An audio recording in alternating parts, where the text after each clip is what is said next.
Assalamualaikum warahmatullahi wabarakatuh. Hadirin,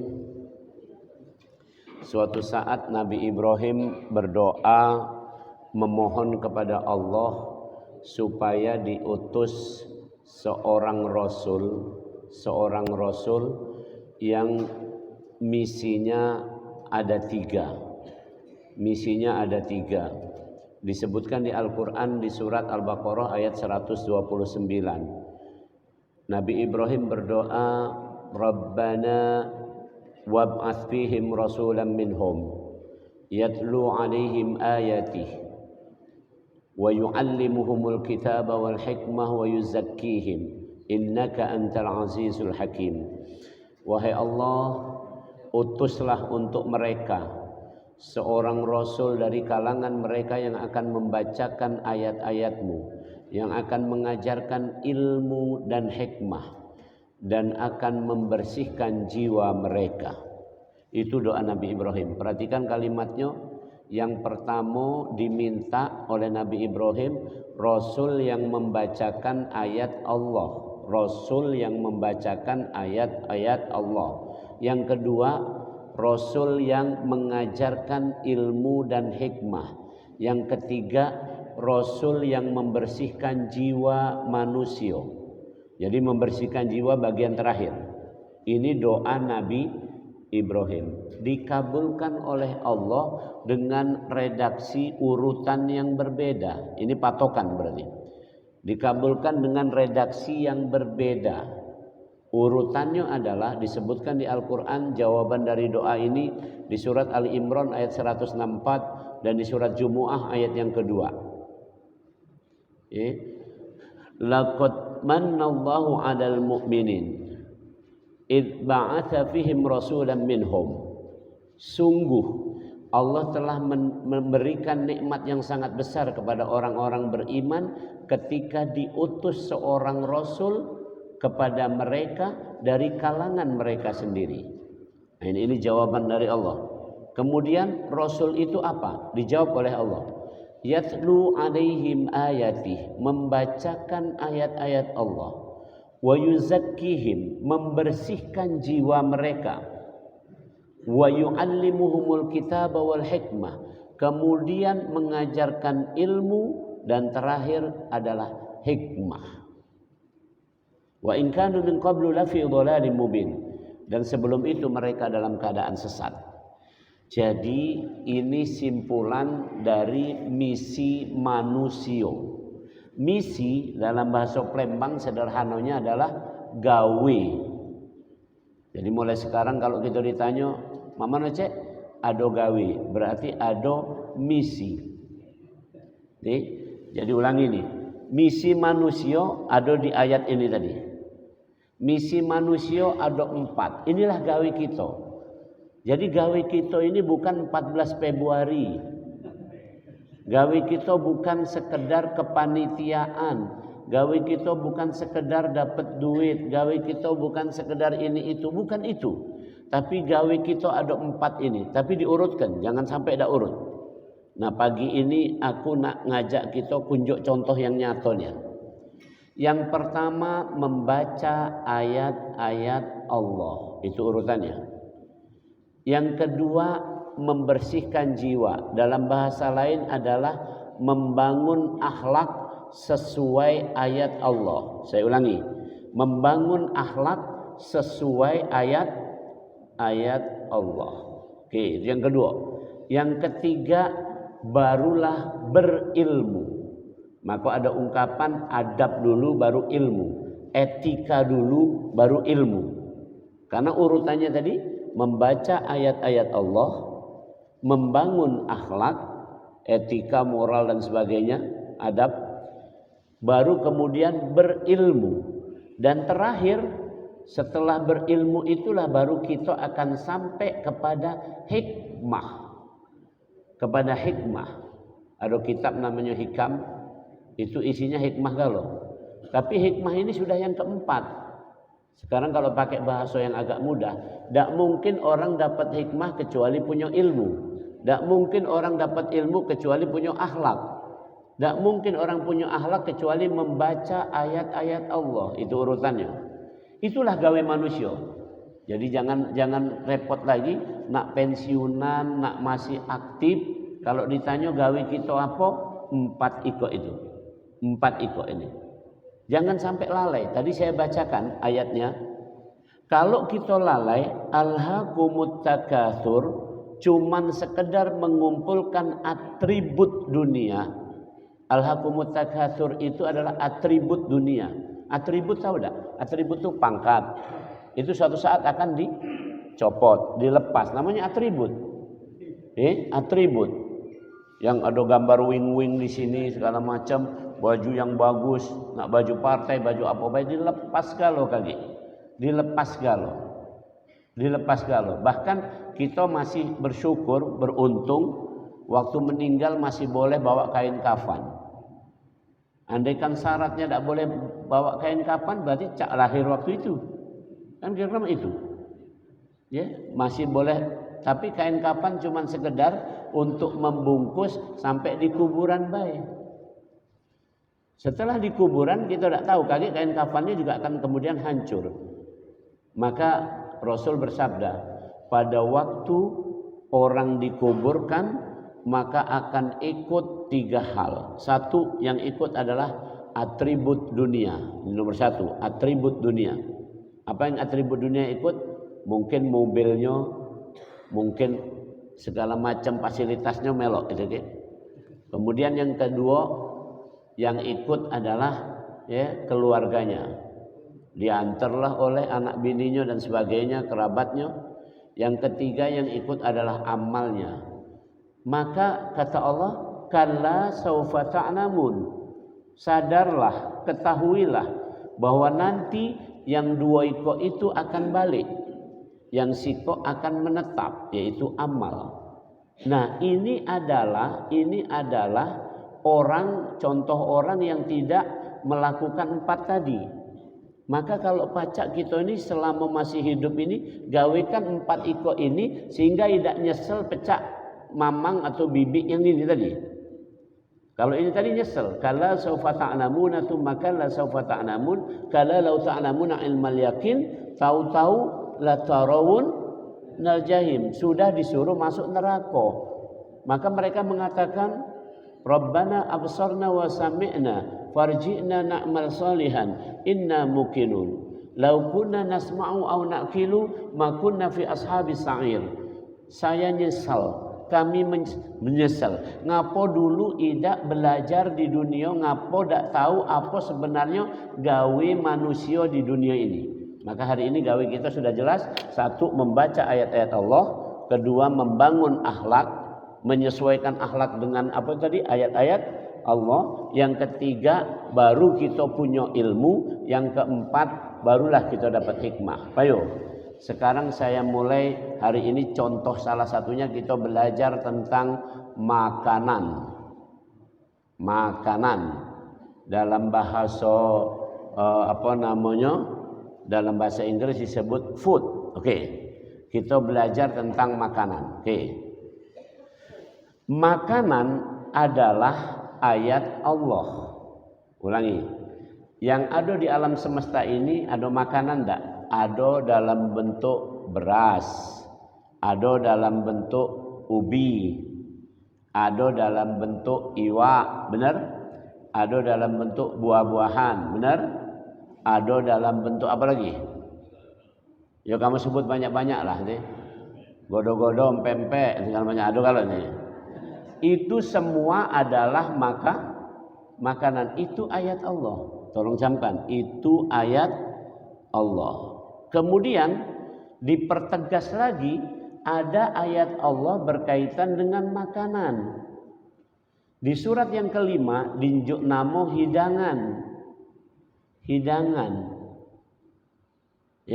Maka disebut surat itu Al-Maidah. Oke. Di surat nomor 16 ada surat yang namanya An-Nahl, lebah. Ayat bercerita tentang lebah yang memproduksi madu dan nektar. atau royal jelly.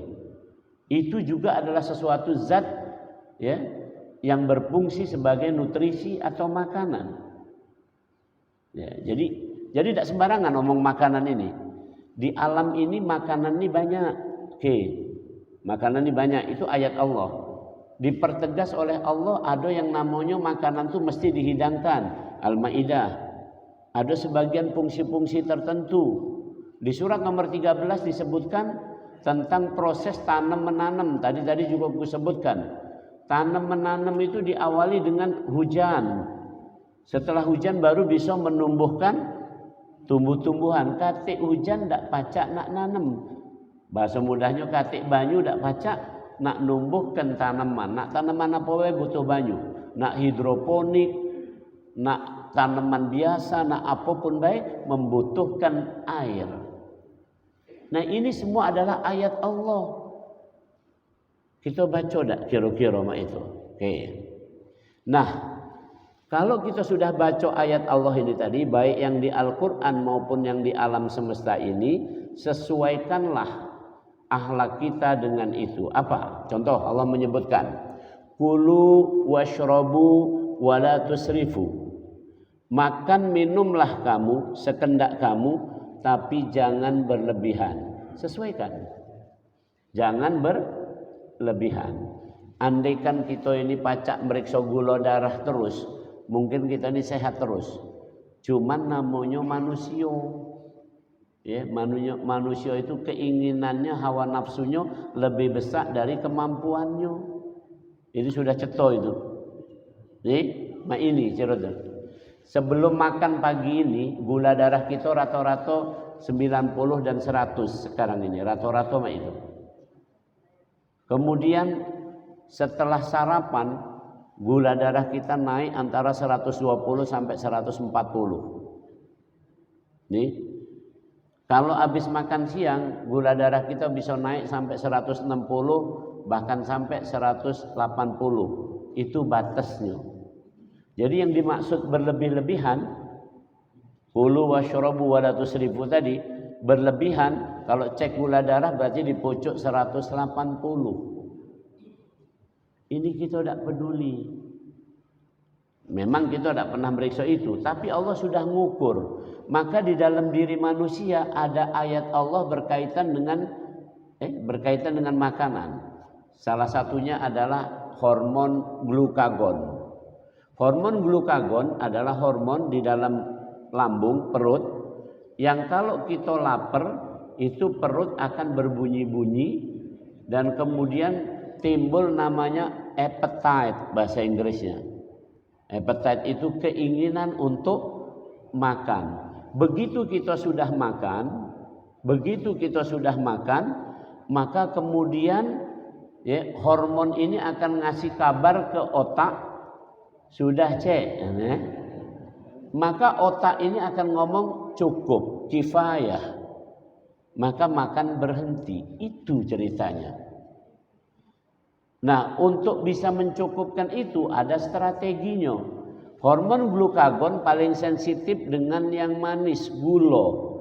Maka itu buka puasa, makan pertama pembukaannya adalah kalau ada buah, pakai buah yang manis dulu.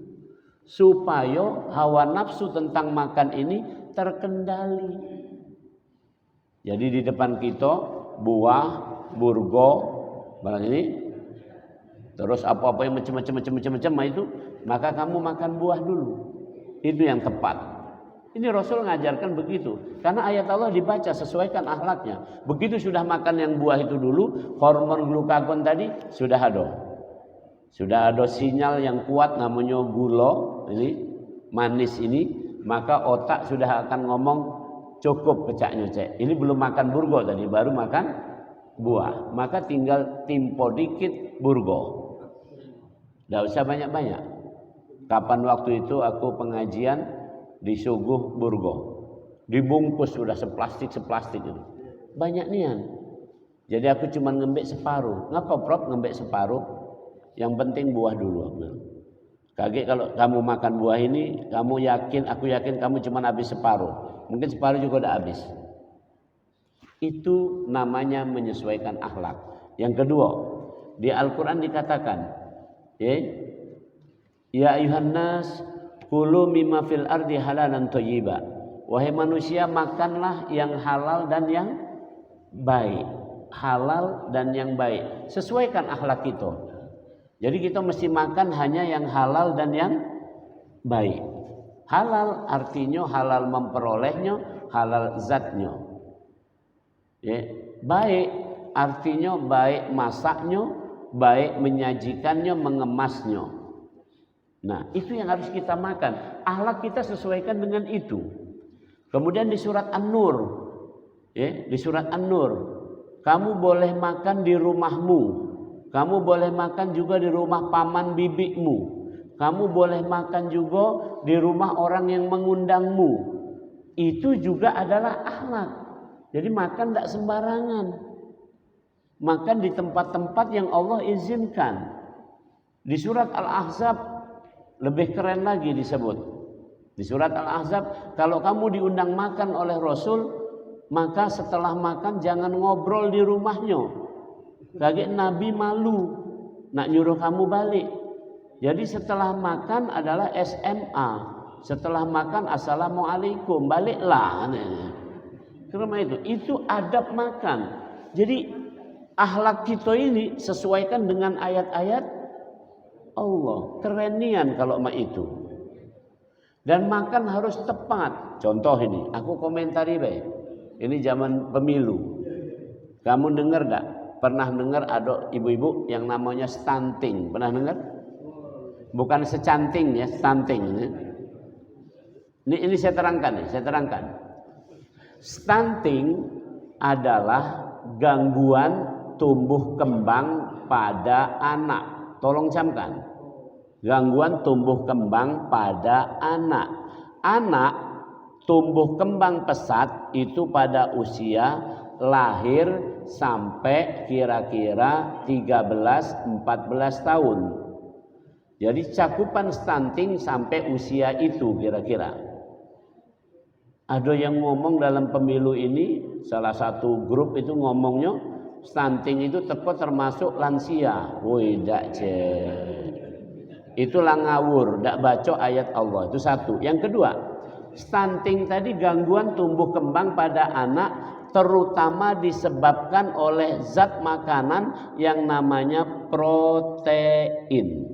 Jadi kekurangannya adalah protein. Karena itu untuk mengatasi stunting adalah dengan cara ngasih protein. Ini agak aneh-aneh.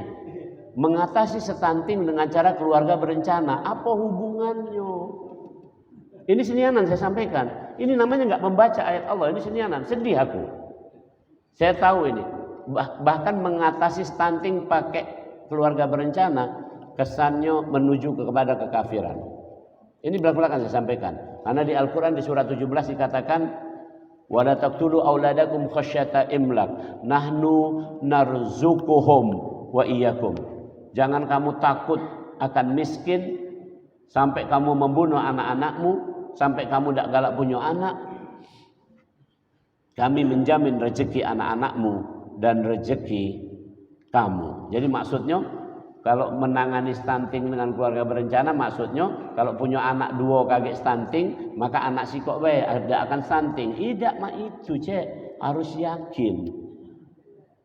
Anak 10 juga kalau kita betul-betul berikhtiar tawakal sama Allah, insya Allah tercukupi. Nah, maka stunting tadi terutama harus pakai protein, bukan pakai lemak. Nah, contoh, zat yang banyak protein itu ikan. Zat yang banyak lemak namanya susu. Jadi kalau ngenjuk susu tidak selesai stunting. Ngenjuk ikan bisa selesai.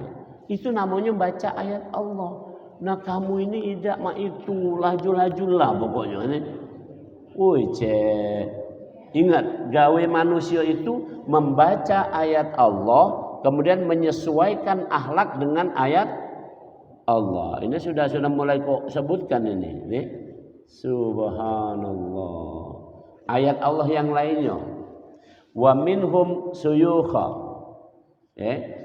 Di antara kamu ada yang tua renta, dalam bahasa keren lansia.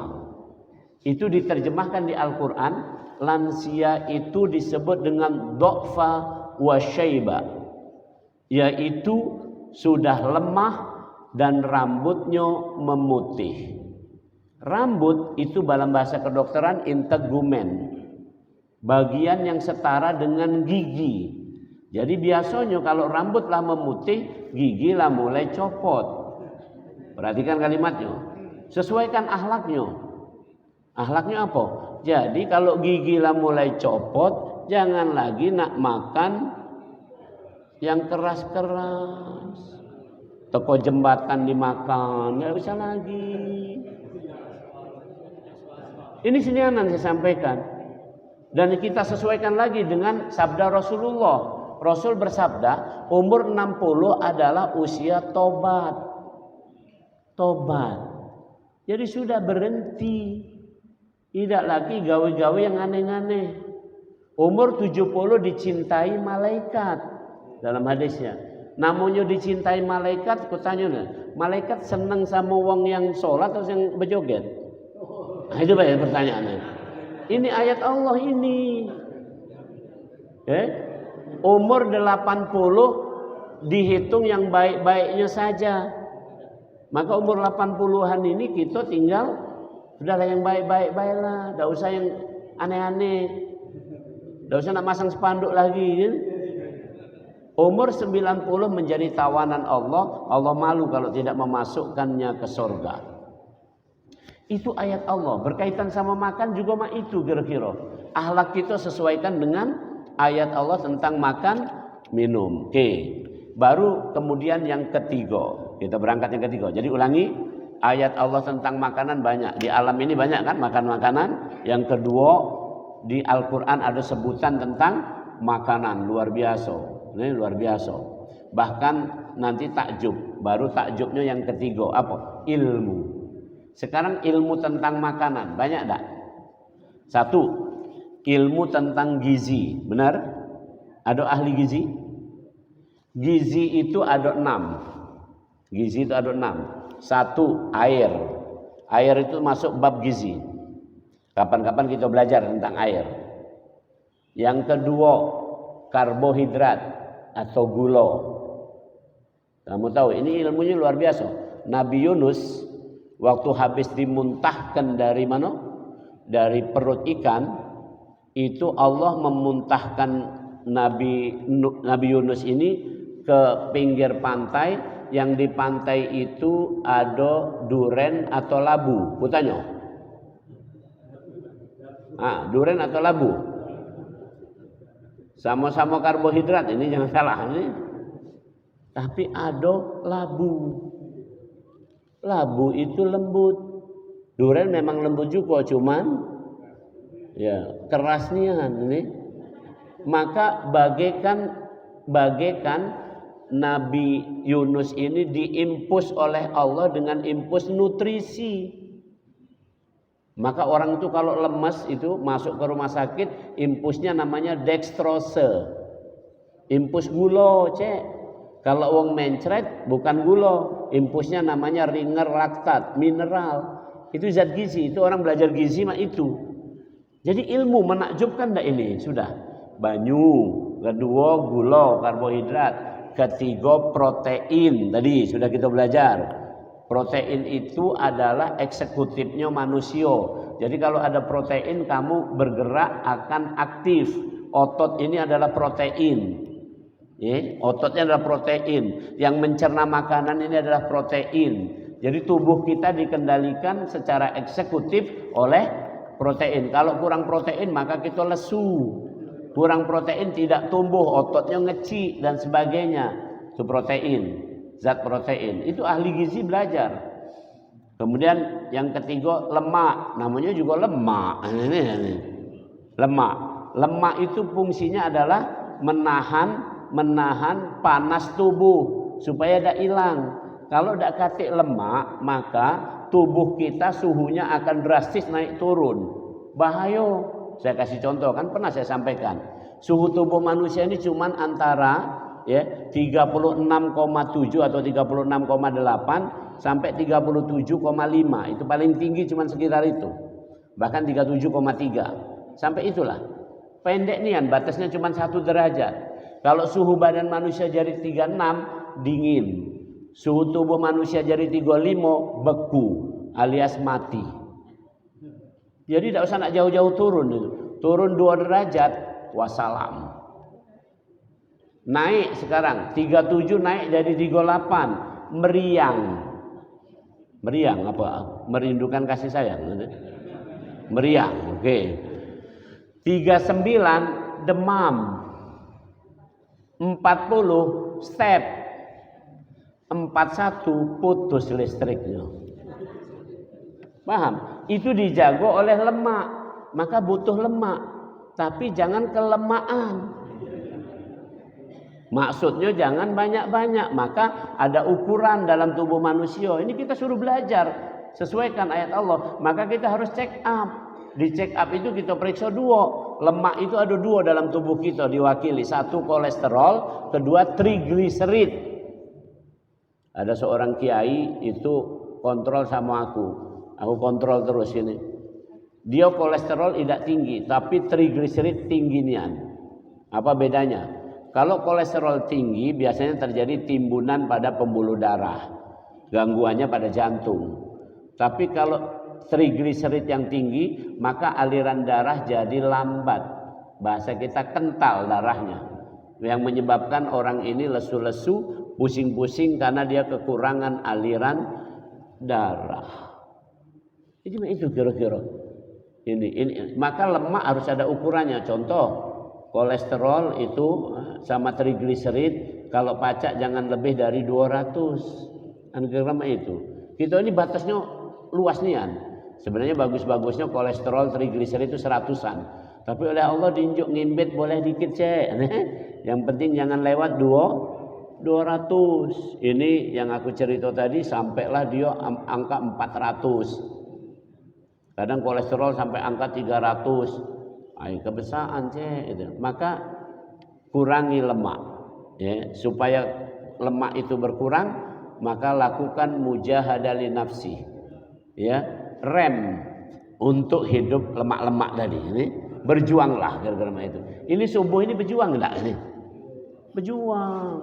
Pembakarannya paling tinggi subuh ini. Karena subuh ini ada hormon kortisol naik tinggi. Hormon kortisol itu ibarat pabrik, tungkunya dihidupkan. Tungkunya dihidupkan.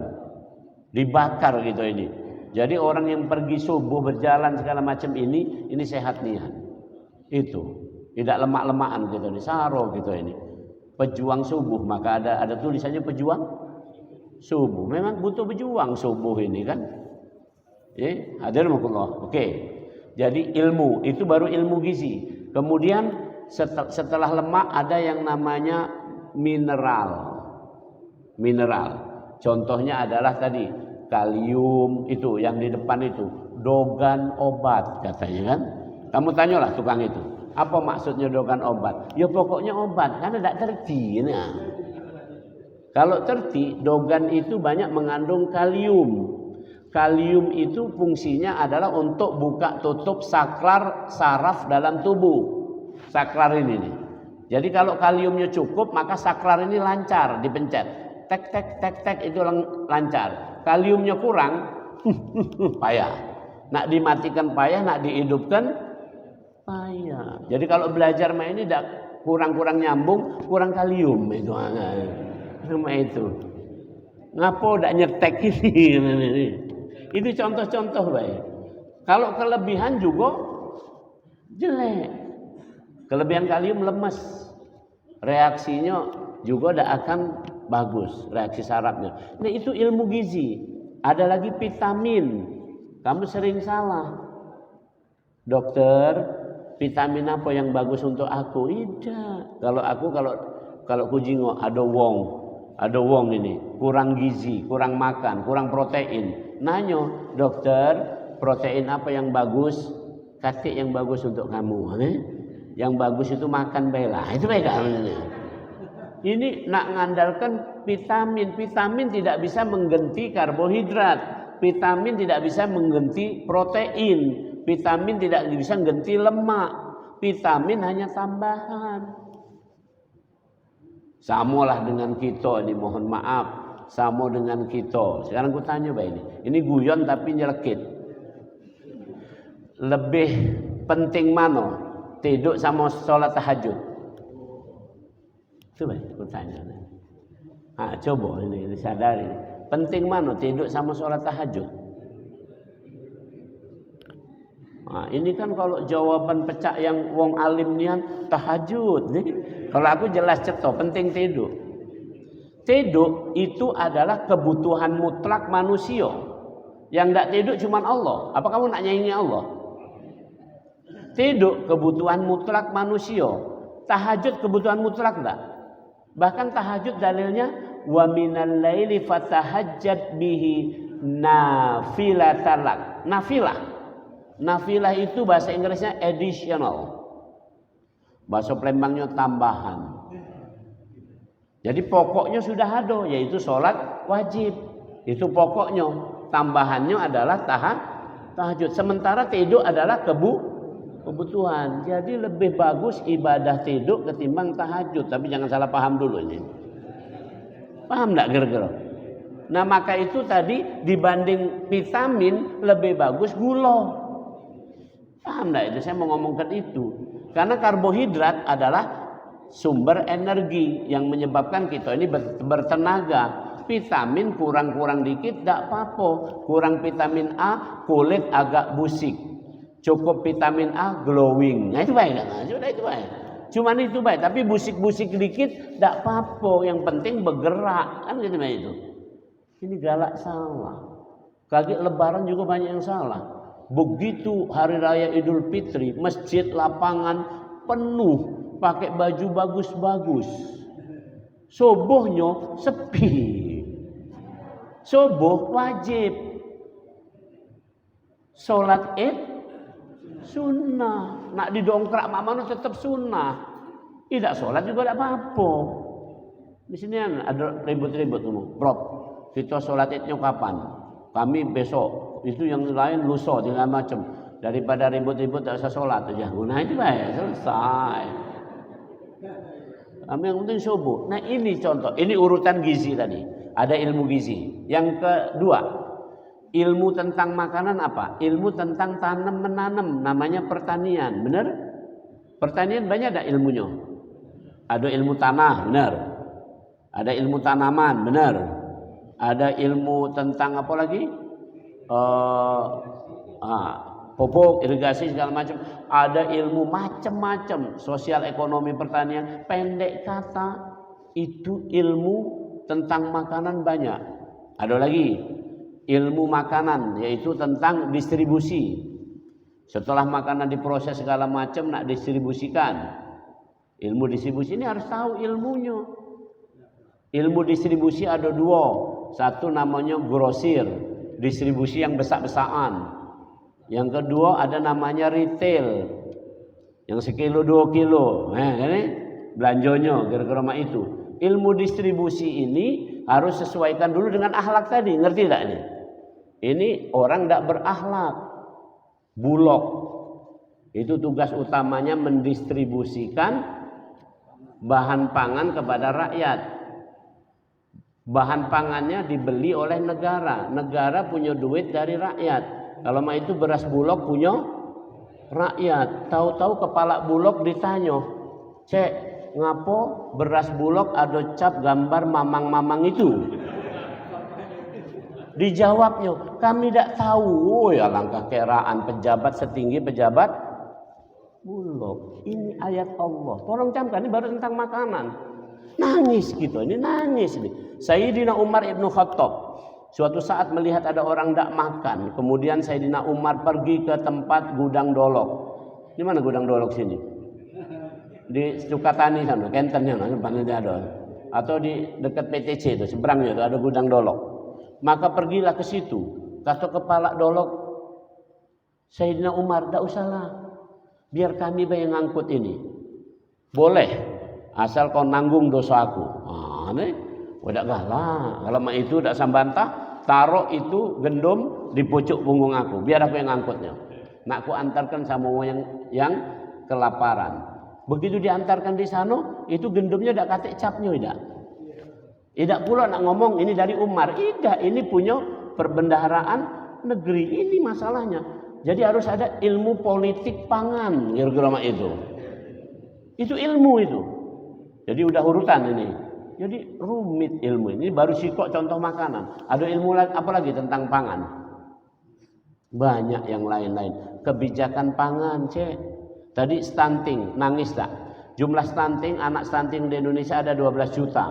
Dari 12 juta itu Sumsel ya mengambil kira-kira 4-5%-nya. 645.000 anak stunting ada di Sumsel. Itu mestinya tidak pacak tidur dinas kesehatan, tidak pacak tidur gubernur. 645.000 anak di Sumsel ini dalam keadaan stunting. Itu diprediksi ke depan IQ-nya akan berada di bawah 90. Di bawah 90. Di bawah 90 itu kalau nak fair-fairan tidak bisa kuliah. Kalau nak fair ini. Cuman sekarang kan nak kuliah lah gitu. Ya, perkara lulus gampang kan karena itu kan. Itu ingat-ingat ini. Ini ceritanya. Jadi generasi apa? Akhirnya kita jadi generasi membebek. Jadi generasi yang hanya dimanfaatkan orang lain. Kata Rasulullah generasi buih. 645.000 itu banyak tak? Wih banyak sih. Aku tak banyak ngomong kenya. Dari 12 juta stunting di Indonesia. Sumsel menempati urutan yang cukup ranking ini untuk itu. Ini nangis mestinya mikir. Padahal Sumsel ini kurang apa? Protein banyak. Nyebur bae Sungai Musi, protein galo itu kan. Iwak banyak situ kan. Ya jangan suruh rakyat yang nyebur.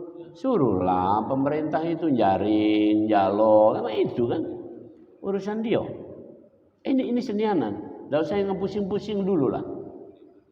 Contoh dalam hal makanan ya, dalam hal makanan. Nih, ini berapa regonya? Ini kan termasuk zat gizi tadi.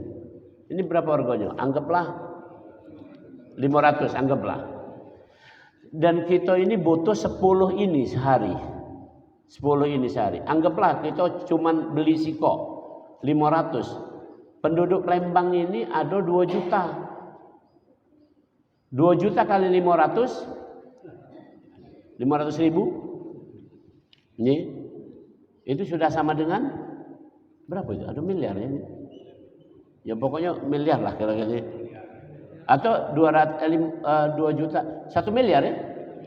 1 miliar. Kalau mak itu wong belanja ini 1 miliar sehari, wong Palembang.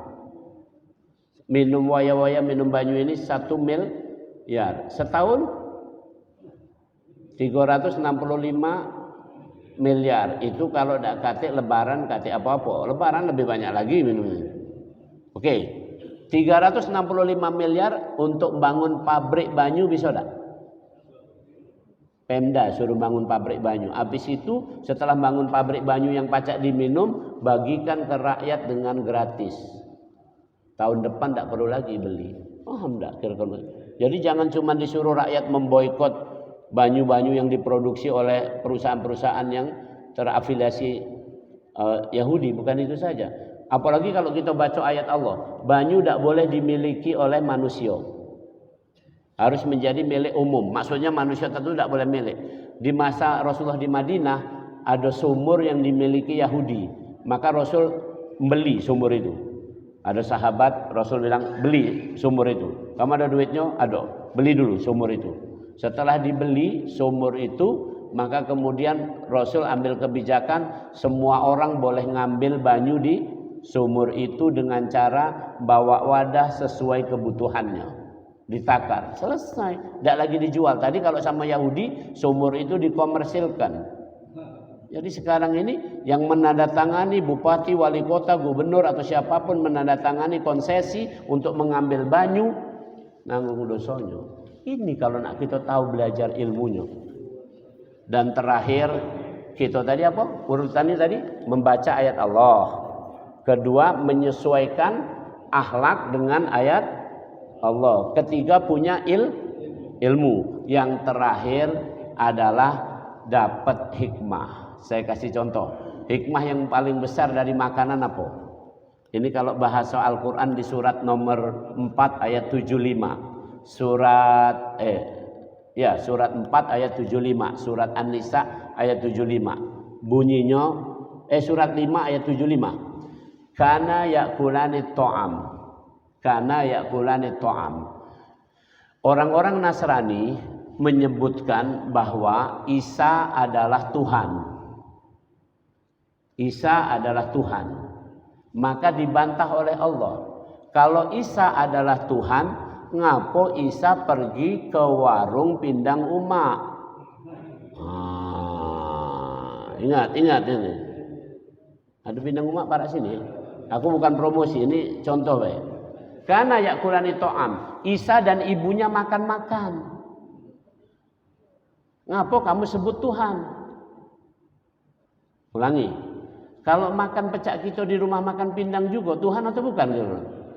Kamu pergi ke rumah makan pindang, ketemu Tuhan makan juga ya. Mana kira-kira? Itu hikmah paling besar. Jadi kalau bahasa kita saya sederhanakan saja. Sebenarnya makanan butuh kita atau kita butuh makanan? Itu ya pertanyaan aku. Hah? Ini hikmah paling besar ini.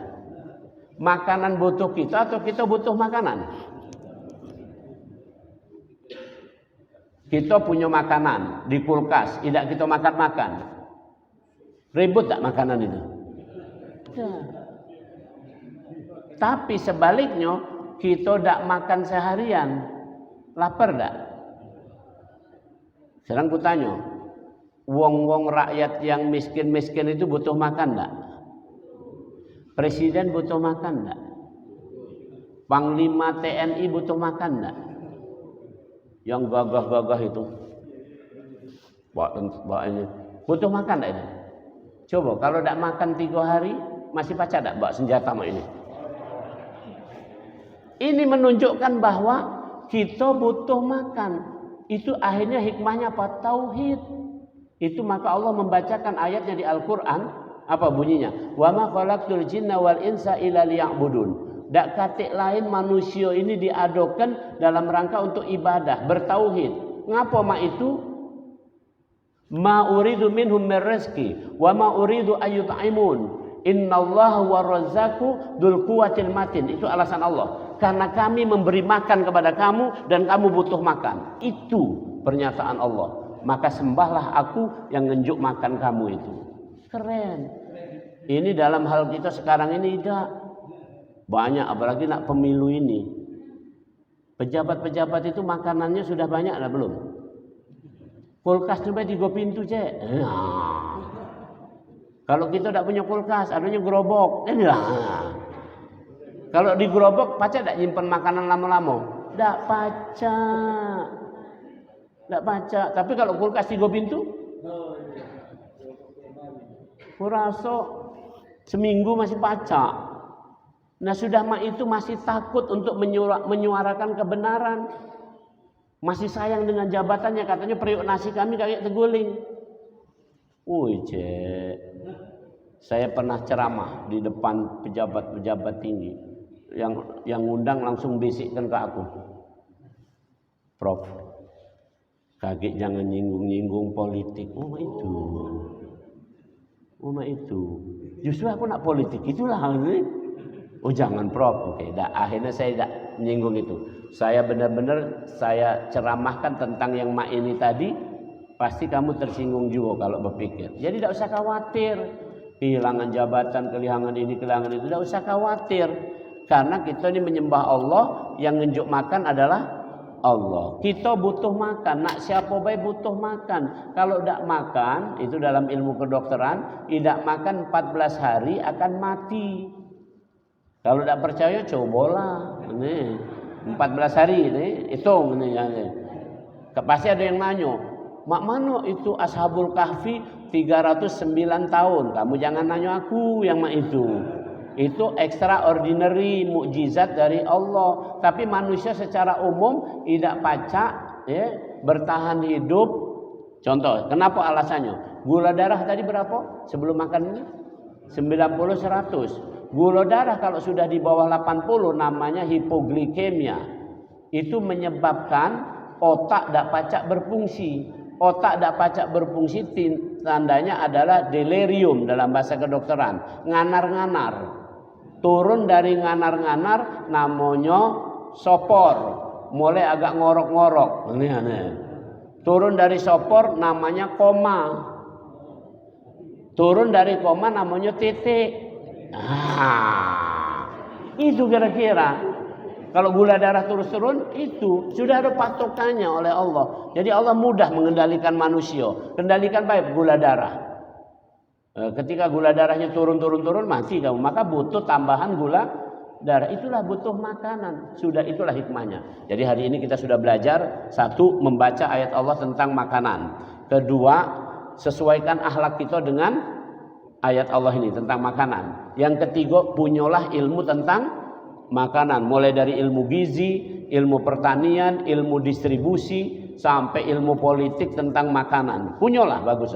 Ya udah kalau kita punya itu salah sikok bae. Pecah aku kan cuman tahu ilmu makanan tentang gizi untuk obat, kira-kira untuk infus untuk apa. Jadilah aku cuman itu. Pertanian aku tidak tahu kira-kira itu. Bukan ahlinya. Nah, kemudian hikmahnya kita dapat bahwa makanan itu adalah kita butuh makanan untuk hidup. Makanan tidak butuh kita. Dan kemudian makanan itu cetok dari Allah. Itu sudah pasti. Kalau Allah tidak turunkan hujan, tidak akan ada tumbuhan. Selesai, wassalam. Tidak katik tumbuh-tumbuhan, tidak katik makanan. Kan itu ceritanya. Nah kalau sudah seperti itu, kurasa orang akan jadi sadar. Itu salah satu misi manusia tentang makanan. Belum lagi tentang lainnya. Balik ini Bapak Ibu, buatlah dewek contoh-contoh. Kalau mau itu aku pengen lihat ayat Allah tentang minuman. Aduh. Kalau mau itu aku pengen lihat ayat Allah tentang rumah. Aduh. Kalau mau itu aku pengen baca ayat Allah tentang kendaraan. Aduh. Kalau itu aku pengen ayat Allah tentang kekuasaan. Aduh. Kalau mau itu aku pengen ayat Allah tentang anak. Aduh. Kalau mau itu aku pengen baca ayat Allah tentang misalnya orang tua, tentang pendidikan, tentang apa. Aduh galau. Nah ini kalau kita pelajari, kita ujungnya dapat hikmah. Urutan sekali lagi, baca ayat Allah, sesuaikan dengan akhlak kita dengan ayat Allah yang tadi, punyalah ilmu, ujungnya kita dapat hikmah. Cuman itu baik gawinya. Sampai kapan? Sampai mati. Ya, maka mati kagak dapat hikmah, tidak terkejut pecah akhlakumut takasur tadi. Kalau kita tidak belajar mak ini, kagak tahu-tahu di kuburan baru njuk tahu. Ini dulu kampil yang kamu cap nama kamu. Nah, aneh. Kamu paham enggak maksudnya apa ini kan? Oh, salah ya. Yo, aneh. Bukan punya kamu. Kalau kamu nak ngecap yang punya kamu. Yang punya negara enggak boleh, Cak. Itu punya rakyat. Ini senianan ini. Coba kapan kita ini tersadar? Mulailah hati-hati gitu. Begitu nak money politik mikir, Cek. Nih, sekarang contoh ini dalam kekuasaan. Apakah kekuasaan itu harus kita peroleh? Sekarang aku tanya deh. Arti kemenangan apa? Di Al-Quran itu dikatakan kemenangan itu adalah li'la'i kalimatillah. Tingginya kalimat Allah. Agama ini zahirin, agama ini menang, Allah disembah. Maraknya orang yang menyembah Allah, itulah kemenangan. Bukan kelompok kami dapat ini, kelompok itu dapat itu. Bukan itu bukan kemenangan. Itu hanya tambahan saja biasa, tidak menang itu. Menang hakikatnya adalah ketika orang dapat hikmah dari itu tadi. Itu baru keren. Demikian mudah-mudahan bermanfaat untuk kita. Kalau sudah syuruk waktunya, Fadol kalau ada sikok pertanyaan, kalau tidak kita tutup.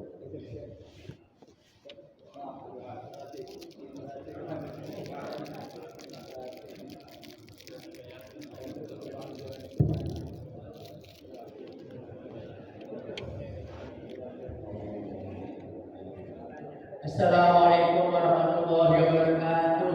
Assalamualaikum. Satu pertanyaan Ustaz. pada hakikatnya apa yang surat apapun yang terdapat dalam Al-Quran adalah wajib kita ketahui dan kita amalkan. Tetapi ada satu surat yang jarang kita mendengar dan jarang dibaca orang, yaitu surat Al-Lahab. Bagaimana pendapat Ustaz tentang surat tersebut sehingga jarang orang membaca surat tersebut? Terima kasih. Assalamualaikum warahmatullahi wabarakatuh. Jadi ini, saya jawab ringkasnya ini. Makin kita paham ayat Al-Quran, sebenarnya makin pendek kita mampu membaca ayat Al-Quran. Ada seorang yang alim mengatakan, aku senang kalau sholat jadi makmum, karena aku nggak akan tahan kalau harus jadi imam. Pasti aku akan terhenti membaca ayat itu. Maka dia heran ketika ada orang bisa baca lancar, ayatnya banyak. Berarti lewat baik. Rasulullah Muhammad SAW pernah sholat satu malam habis isya sampai menjelang subuh, sholat tahajud, itu hanya baca satu ayat. Perhatikan, hanya baca satu ayat. Al-Lahab tadi berapa ayat? Kan ini Rasul hanya baca satu ayat, yaitu surat Al-Maidah ayat yang di ujung nian, hampir di ujung, hampir terakhir. Bunyinya, in tu'adzibhum fa innahum ibaduk wa in taghfir lahum fa innaka antal azizul hakim. Kalau kamu mengazab manusia itu ya Allah, mereka hambamu. Kalau engkau mengampuni mereka, engkau maha perkasa lagi maha bijaksana. Itu diulang-ulang semalam oleh Rasul sambil menangis karena ngertinya. Imam Syafi'i itu mengulang-ulang Al-Hakumut Takatsur semalaman. Itu ngerti. Nah, tadi pertanyaannya, kalau kita ngerti juga tentang Al-Lahab ini tadi, itu kita akan sering membacanya. Maka dengan pengertian ini, surat Al-Lahab memang jarang dibaca. Kenapa? Karena tema tentang surat Al-Lahab ini sebenarnya adalah tema yang menceritakan tentang Abu Lahab. Karakteristik Abu Lahab. Apa karakteristiknya? Adalah yaitu orang kaya yang tidak berguna harta dan segala macam atribut yang ada di dunia ya. Tabbat yada Abi Lahab wa tab. Celaka kedua tangan Abu Lahab. Maksudnya celaka usaha Abu Lahab. Apa yang dia kumpulkan ini mencelakakan dia. Ya. Nanti dia sayasla naron. Dia akan masuk neraka. Kenapa? Karena hartanya tidak ada gunanya. Waktu itu kejadiannya surat ini, Nabi Muhammad mengatakan begini, wahai saudara-saudaraku, kerabatku, kalau aku ngomong sama kamu, di balik bukit Sofa itu ada pasukan musuh nak datang ke sini, kamu percaya enggak? Percaya. Ini oke. Itu termasuk Abu Lahab ngomong percaya. Kemudian kata Rasulullah melanjutkan lagi, kalau mak itu kaki setelah kita hidup ini, kita mati akan dihidupkan dan saat itu akan ditanya oleh Allah Subhanahu wa taala. Maka kemudian Abu Lahab langsung nyaut, celaka engkau Muhammad. Hanya karena inikah kami dikumpulkan di sini, yaitu tentang kabar kampung akhirat. Maka dijawab oleh Allah, yang celaka bukan Nabi Muhammad, tapi yang celaka adalah Abu Lahab. Abu Lahab itu pamannya dewek. Abu Lahab itu senang dengan kelahiran Nabi. Waktu Nabi Muhammad itu Nabi Muhammad itu lahir, Abu Lahab membebaskan budaknya.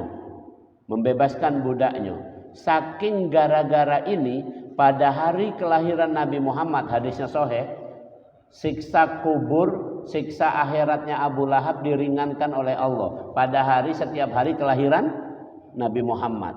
Sampai waya-waya wong yang tidak senang sama Nabi Muhammad tadi diringankan gara-gara senang pada sehari itu baik. Nah, ayat itu memang jarang dibaca kecuali temanya itu. Jadi mohon maaf kalau kita dewe atau ada wong yang tingkah lakunya pecah Abu Lahab, bagusnya baca ayat itu. Ini tadi mohon maaf ya, saya cara bacanya. Tadi kan saya bacakan surat Al-Baqarah.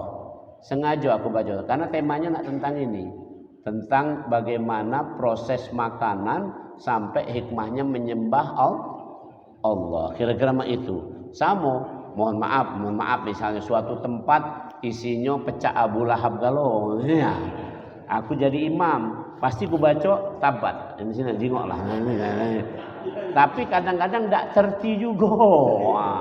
Kapan-kapan kita lanjutkan pelajaran misalnya contoh tentang tauhid. Ada tidak yang galak tahlilan itu? Tidak tahu juga ditanya. Begitu dia ngomong, ya, alaiha nahya wa alaiha namut wa nahnu nub'atsu insyaallahu aminin.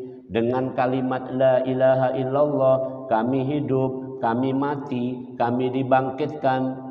Afdhalul dzikr fa'lam annahu la ilaha illallah. Maka ketahuilah zikir yang paling mantap, paling besar adalah la ilaha illallah. Terus geleng-geleng la ilaha illallah. Termasuk jamaah selesai zikir ditanya, tadi maksudnya apa cek? Tidak tahu, pokoknya hafal.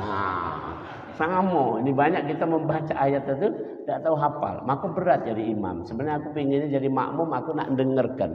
Hari apa itu ada para hafiz, hufaz itu ada di depan aku nih. Aku datang, Prof imam, tidak. Kamu yang imam, aku di belakang kamu. Ngapa mak itu? Aku nak nyimak bacaan kamu, bukan nak ngeluruskan bacaannya, nak menikmati bacaan kamu. Nian tahu-tahu dibaca oleh dia surat apa gitu kan ya, pokoknya yang temanya berkenan ya lu langsungnya sejuk dan karena itu asal kita tahu, maka kita butuh belajar. Demikian, mudah-mudahan bermanfaat. Bismillahirrahmanirrahim. Alhamdulillahirabbil alamin wal aqibatu lil muttaqin wa la udwana illa 'alal zalimin. Allahumma shalli ala sayidina Muhammad wa ala ali sayidina Muhammad.